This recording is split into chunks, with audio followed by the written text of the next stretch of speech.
امام بخاری کا نام سنا ہے نا؟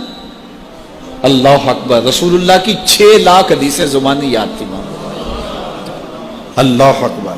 اور آج امام بخاری کی کتاب صحیح بخاری، اصح الکتب بعد کتاب اللہ، کتاب اللہ کے بعد سب سے صحیح کتاب بخاری شریف، آج دنیا اسے چومتی ہے، ختم بخاری ہوتا ہے، یہ امام بخاری کی جمع کرتا ہے۔ امام بخاری سفر پہ جا رہے تھے اور امیر آدمی تھے، 6 لاکھ اشرفیاں اس زمانے میں آپ کے پاس تھے، یہ چھوٹا سرمایہ نہیں تھا، کشتی کا سفر تھا۔ کسی شخص نے دیکھا کہ ان کے پاس 6 لاکھ اشرفیاں ہیں، اس نے سوچا عالمانہ وضع قطع ہے، پگڑی ہے، جبہ ہے، تو یہ اتنی اشرفیاں تو کسی تاجر کے پاس ہونی چاہیے، تو یہ ایک عالم کے پاس اتنی اشرفیاں ہیں۔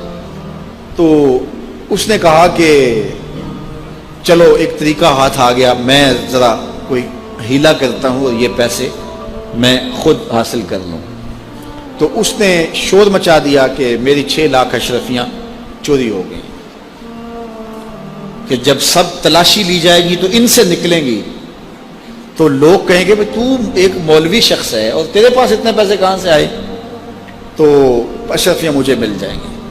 تو جب تلاشی شروع ہوئی تو امام بخاری کی تلاشی لی گئی تو ایک اشرفی بھی نہیں نکلی، کچھ بھی نہیں نکلا، سارا سامان ٹٹولا گیا، کچھ نہیں نکلا۔ خیر چلو، لوگوں نے اس کو کہا تو جھوٹا ہے، تو نے خام خواہ جو ہے وہ ایک مکر کیا ہے۔ وہ بھی بڑا پریشان تھا کہ اشرفیاں میں نے ان کے پاس دیکھی ہیں، گئی کدھر؟ خیر جب جہاز چلنے لگا تو آہستہ آہستہ امام صاحب کے قریب ہو گیا، امام بخاری سے پوچھنے لگا حضرت اشرفیاں تو تھیں آپ کے پاس، تو کدھر گئیں؟ فرمایا جب تم نے الزام لگایا نا، اور مجھے پتہ ہے کہ تم نے الزام کیوں لگایا ہے، میری وجہ دیکھ کے تم نے میرے سے ہتھیانا چاہا تھا، تو میں نے چپکے سے وہ اشرفیاں سمندر میں پھینک دی تھی۔ تو کہا حضرت اتنی زیادہ اشرفیاں اور سمندر میں پھینک دیں؟ کہا ہاں۔ کہا کیوں پھینکی؟ تو حضرت امام بخاری فرمانے لگے کہ اگرچہ وہ اشرفیاں میری تھیں، میری ملک تھی، اور تو نے اگرچہ یہ شور کیا تھا لیکن ایسے مجھ سے لے بھی نہیں سکتا تھا، لیکن ہو سکتا تھا کہ کوئی ایسا فیصلہ ہو جاتا اور اشرفیاں مجھے تجھے دینا پڑتی، یا کوئی آدھی آدھی کر لیتے یا کچھ ہوتا، تو اب میری وضع عالمانہ ہے اور میرے اوپر لگ جاتا الزام چوری کا، اگرچہ میں چور نہیں ہوں لیکن لگتا تو الزام، قیامت تک لوگ میری حدیثیں قبول نہ کرتے کہ اس پہ تو چوری کا الزام ہے۔ تو کہا میں نے اپنے کام کو محفوظ کرنے کے لیے اشرفیاں قربان کر دی، اتنی اشرفیاں صرف اپنے کردار کو بچانے کے لیے، اور ہم ٹگے کے لیے، چائے کی پیالی کے لیے دین بیچ دیتے ہیں، اور پھر کہتے ہیں آج علماء کی قدر کیوں نہیں ہے؟ میاں قدر ہم نے خود بیچی ہے، ایک ہی چیز ہے، یا پیسے لے لیں گے یا قدر لے لیں گے۔ تو یہ ذمہ داری تھی ہماری کہ ہم انتہائی حساسیت کے ساتھ جو ہے اس دور کا ادراک کرتے اور حالات کو سمجھتے، اور جن لوگوں نے حالات کو سمجھ کے قدم اٹھائے ہیں وہ کامیاب اور بامراد ہوئے۔ اس لیے علماء کو بھی بہت زیادہ پھونک پھونک کے قدم رکھنے کی ضرورت ہوتی ہے کہ وہ ایک ایک قدم پھونک کر کے رکھیں۔ اعلیٰ حضرت نے کتنی خوبصورت بات کی تھی اپنے زمانے میں، آپ نے علماء کو جو نصیحتیں کی اس میں ایک نصیحت کی، آپ نے کہا علماء لوگ تمہیں دیکھ کے دین کے قریب ہوتے ہیں اور تمہیں دیکھ کے دور بھی ہو جاتے ہیں۔ کہا کہ اگر تم نے سنن غیر موقدہ کو چھوڑ دیا تو لوگ سنن موقدہ چھوڑ دیں گے، اور اگر تم نے سنن موقدہ کو چھوڑ دیا لوگ واجبات چھوڑ دیں گے، تم نے واجبات چھوڑ دیے تو لوگ فرائض چھوڑ دیں گے، اور اگر تم نے فرائض چھوڑ دیے تو لوگ کہیں دین نہ چھوڑ دیں۔ اور پھر کہا اے طبقہ علماء، تم نے اگر مکروہ تنزیہیہ کا ارتکاب کیا تو لوگ مکروہ تحریمیہ میں پڑ جائیں گے، اور اگر تم نے مکروہ تحریمیہ کا ارتکاب کیا لوگ حرام میں پڑ جائیں گے، تم نے اگر حرام کا ارتکاب کیا تو لوگ کفر میں پڑ جائیں گے۔ اس لیے علماء کو آج کے دور میں نہیں، ہر دور میں اپنے کردار کو بڑا صاف رکھنا۔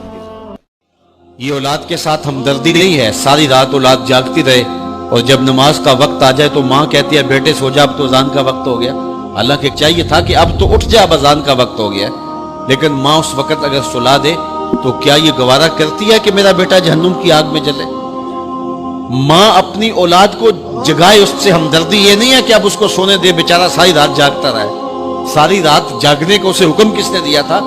فجر کے وقت جاگنے کا حکم ہے جب رحمت اللہ کی بٹ رہی ہے، تو اس کو بیدار کرے، اس کو جگائے۔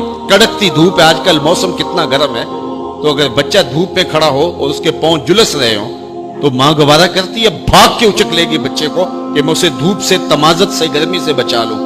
تو کیا حشر کی کڑکتی دھوپ میں بیٹا پسینے میں شرابور ہو اور وہ پسینہ آگ سے بھی زیادہ گرم ہو تو کوئی ماں یہ گوارا کرتی ہے؟ یقیناً نہیں کرتی۔ تو نہیں کرتی تو اس کو اپنی اولاد کو 5 گانا نماز کا خوگر بنانا ہوگا۔ نماز کی توفیق اللہ سے مانگو۔ آج کے اس اجتماع میں یہی پیغام ہے اور یہی دعوت ہے اور یہی قرآن مجید کی تعلیمات کا خلاصہ ہے۔ 1 بار نہیں، 2 بار نہیں، 10 بار نہیں، 20 بار نہیں، 100 بار نہیں، قرآن و حدیث کے اندر 750 مرتبہ نماز کا حکم آیا ہے۔ اب ذرا غور کیجئے، 1 مرتبہ کہہ دینا کیا کافی نہیں ہے؟ لیکن 750 مرتبہ تمہارے کریم رب نے تمہیں بار بار کہا ہے، تمہارے کریم رسول نے تمہیں بار بار کہا ہے کہ نماز پڑھو۔ تو اگر ہم اتنی بار سننے کے بعد بھی نماز نہیں پڑھیں گے تو پھر ہم کہاں کھڑے ہوں گے؟ اور دوسری بات ہے کہ اتنی تاکید کی گئی ہے، اتنی تاکید کی گئی ہے، تو یہ کتنا بڑا جرم تھا نماز کا ترک کرنا کہ بار بار کہا گیا ہے۔ جب آگے سامنے آگ جل رہی ہو اور کوئی دوڑ کے چھلانگ لگانا چاہ رہا ہو تو پھر ماں کی ممتا اتنی ہوتی ہے کہ اس کو 100 بار بھی روکنا پڑے تو بچے کو روکتی ہے، اس لیے وہ جانتی ہے کہ آگے آگ ہے، اور اگر میں اس کو نہ روک پائی تو سیدھا آگ میں چھلانگ لگائے گا۔ اللہ ماں سے بھی زیادہ پیار کرتا ہے، رسول اللہ ماں سے بھی زیادہ پیار کرتے ہیں، اس لیے 1 بار نہیں، 2 بار نہیں، 10 بار نہیں، 100 بار نہیں، 750 مرتبہ کہا کہ تمہاری نماز نہیں چھوٹنی چاہیے۔ رسول کریم صلی اللہ علیہ وسلم نے ارشاد فرمایا، اگر تم میں سے کسی شخص کے دروازے کے سامنے سے نہر گزرتی ہو اور وہ دن میں 5 مرتبہ وہاں سے غسل کرتا ہو، صحابہ مجھے بتاؤ اس کے بدن پہ کوئی میل کچیل رہے گا؟ تو صحابہ نے عرض کی، اے اللہ کے رسول، اس کے بدن پہ کوئی میل کچیل نہیں رہ سکتا جو دن میں 5 مرتبہ غسل کرتا ہے۔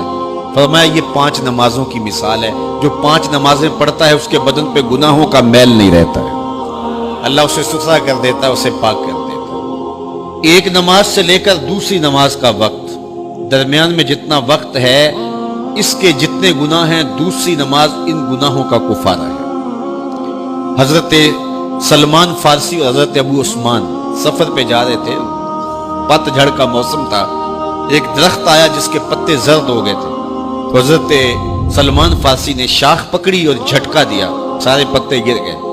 تو کہا، ابو عثمان تو نے مجھے پوچھا نہیں کہ یہ میں نے کیوں کیا ہے؟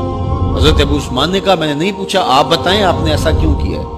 تو حضرت سلمان فارسی کہنے لگے، ایک دن میں رسول اللہ کے ساتھ تھا، سفر پہ تھا، ایسے ہی ایک درخت آیا جس کے پتے زرد ہو چکے تھے، حضور نے شاخ پکڑی، جنبش دی، جھٹکا دیا، پتے گر گئے۔ حضور نے مجھے دیکھا اور کہا، اے سلمان تو نے مجھے پوچھا نہیں کہ میں نے ایسا کیوں کیا ہے؟ تو میں نے کہا، بندہ نواز آپ بتا دیں آپ نے ایسا کیوں فرمایا ہے؟ فرمایا، سلمان جس طرح میں نے اس شاخ کو جنبش دی اور اس پر کوئی بھی پتا نہیں رہا، سارے گر گئے، جب بندہ نماز کے لیے کھڑا ہو جاتا ہے بدن کے سارے گناہ جڑ جاتے ہیں۔ اللہ کی توفیق سے میرا خیال ہے کہ آپ سارے لوگ نمازی ہوں گے، اور میری مائیں بہنیں اور بیٹیاں جو تشریف لائی ہیں انہیں بھی 5 گانا نماز کا شعور اور توفیق نصیب ہوگی۔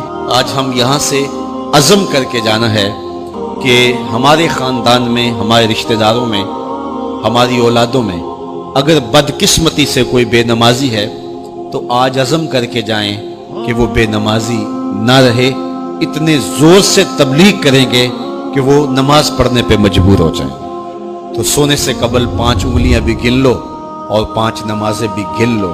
جو کہا گیا مجھے امید ہے کہ یقیناً یہ آپ کی روحوں تک اترا ہوگا، اور اگر بدقسمتی سے کوئی بے نمازی ہے تو آج کے بعد بے نمازی نہیں رہے گا۔ اور ہم اپنے ماحول میں اپنی اولاد سے اگر پیار کرتے ہیں اور حقیقی پیار ہمیں، تو پھر ان کو 5 گانا نماز کا عادی بنانا ہوگا اور ان کی